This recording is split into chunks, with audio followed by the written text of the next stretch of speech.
All right. Hello, everyone. I'm going to be doing a commentary over my recent Deathless world record in Newbie Kaizo world. I remember this was like the first run of the day for me, so I had some rust. So you'll see throughout the run there's little things here and there that cost me little bits of time that I'll go over. Yeah, we just start off with the game like normal. I don't always agree with like having like the lore of the story like wasting 15 seconds. I'd rather have that in Yoshi's house, but whatever. On with it. So this is cute Kaizo world. Um, Basically, the first part here, it's quicker to go on the bottom. I tried going on the top, but you do save time going on the bottom because you're on the timer of the bullet. And then you can screen scroll, which makes this a lot easier. You're intended to go backwards and delay, but when you're speedrunning, you can't really delay that much. So yeah, we just go to the end of the level like that. So it is possible to make that jump without screen scrolling, but it's very, very tight. So it's a lot safer and more consistent to just use a screen scroll, waste a little bit of time on there. And then, yeah, say I still saved, I lost 0.21. Next one is Princess Kaizo Land. And this reminds me too, this is when I was like testing out my splits to see if I can get them to where they're like versus my best ever pace, but I kind of screwed up and it was just basically versus my best ever time, like my sum of best segments. So it's going against that 10:11:96 on the bottom there.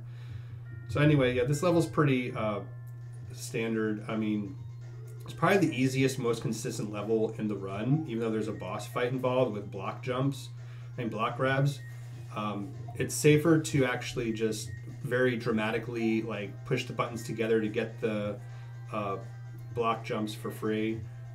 But yeah, that's the boss, and got the booty freeze frame on the boss. Other than that, the level is pretty standard. You just like, if you just do one bounce off of the Eries, you're able to then time the boo chain to where you can go under it instead of wait for it to save some time. But I did waste a little bit of time there to go in the door. So you see I'm plus a second now because I wasted a little bit of time going in the door. So now we're to Akogare, which of course you can just skip the first part there. You're intended to just spin off the guy there. And then this part of the level I don't really like, the whole delaying, waiting for the raft to show up. I mean, it would be nice if there was like a raft ahead of that, like where if you were fast enough you could have caught up with it, but that's fine, whatever. And then I did find a strat where you can actually like one cycle off of those spike tops and like skip one of them by getting a little bit of extra P speed, but it's very, very risky. I don't know how much time it saves, so I never put it in the run. So yeah, so never did that. And now Jikoku, this is like, I think the hardest level in the speedrun. I mean, not like just hard as the level's hard, but just there's so many things that can go wrong in this level in the speedrun where you're constantly resetting. Like you can get bad slope speed there, you can just mess up the jump, the ice can slip you into the munchers. So many things can go wrong. And then you see I missed the block there, that wastes a little bit sliver of time there. But yeah, then I found out that it was quicker to just go along the top with the key and jump over the orb and then just, you know, throw the key up to get it. Saves a little bit of time. It's probably the quickest way to get to the keyhole. And that's Jikoku's secret. Now we're going into Heart Bros.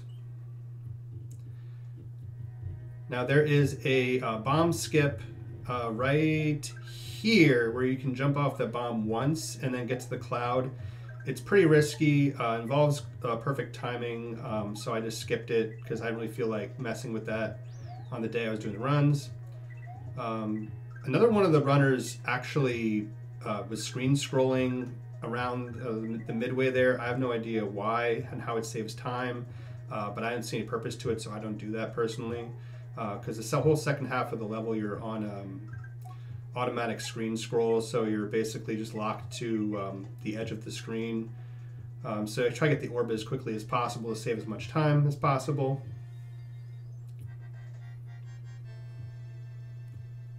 Yeah, but that is Heart Bros. Now we're on to Rift World, the Switch Palace.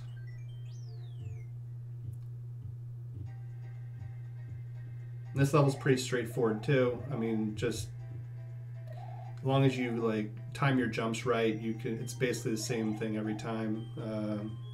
Just gotta watch out for the munchers there. That's like probably the toughest jump in the level. Is just being careful not to get hit by that roof of munchers there.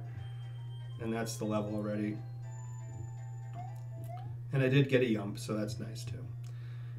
That was like about a 5:06 or so. So that's like 2 seconds off of my world record for yump. So that shows that I wasted about 2 seconds so far. 4 seconds off of absolutely pixel perfect everything going right, but 2 seconds lost out on average run through the game. And then you go back to Jikoku again for the normal exit. And this is why I say like this is like the hardest level to run. You have to do it twice. So there's so many things that can go wrong, and it's great if you do it once, you get through everything, but then yeah, you have to do it a second time, and there's basically the same exact things that can go wrong a second time. So you have to do the whole entire run perfect through the level twice.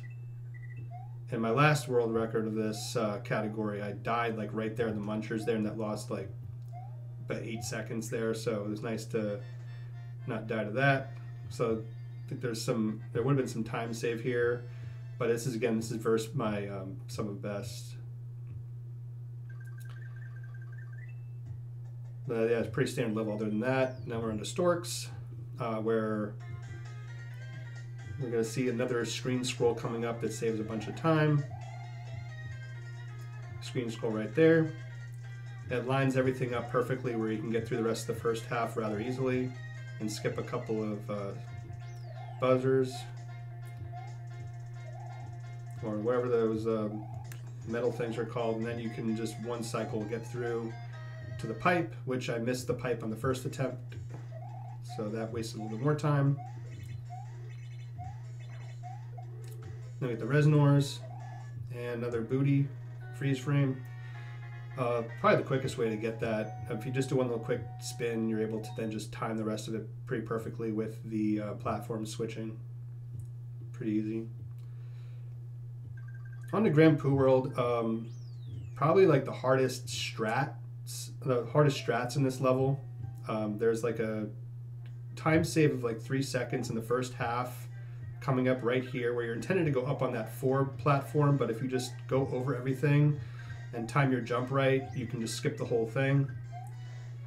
It saves about 3 seconds, and then a screen scroll there to line up this block to make it easier to make the block come to me quicker so I don't have to wait for the block.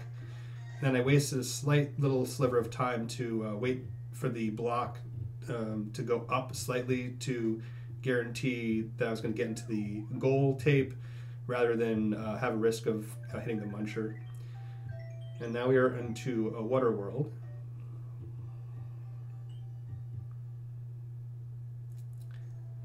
Another pretty easy level, just go with the flow and you'll be fine every time. There is some risk involved towards the end of the level, especially in this part coming up here with the block swimming.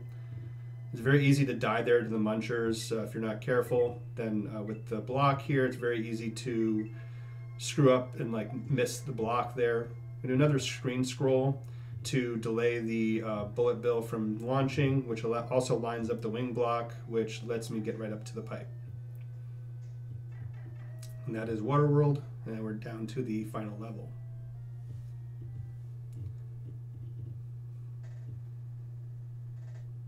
So right about now, obviously, I'm like nervous as hell. I'm like, okay, this could be it. I'm Deathless, getting to the last level, let's do this. I missed the block there, which wastes a sliver of time, but then I make that up by despawning the thwomp from following me, which saves basically the time I lost at the beginning, plus a little bit more. But however, right up here, I'm going to lose probably the most amount of time I lost in the whole run. I missed the thwomp. Surprised I didn't die to the thwomp there, but I had to wait for the next cycle for it to fall, so that was about like a 2-second time loss right there. But yeah, the rest of the level here went fine, and I was able to get in this pipe first try, so I didn't waste any more time. Now it's just the boss. This boss has had several variations of strategies to beat it. I feel this is the quickest. It's a variation of the one I used to do by my friend Jez, where you would throw the block up on the second throw, but I kept on like missing on some of them, and it kept on like wasting time on runs. So I figured it was easier to do it this way. Basically, do like 2, 2, 1, 2, and that is it. And there I pop off. So that is the run. So I could have saved like still about like 5 to 7 seconds potentially, but that is a 10:22:50. First run of the day. See, first run of the day. But yeah, that is just the playback of the world record with a little bit of commentary. Didn't really script this, just kind of, wung it. So hope this was helpful. If any questions about the run or any potential strats you see that could save more time, please let me know. Thanks for watching. Have a good one.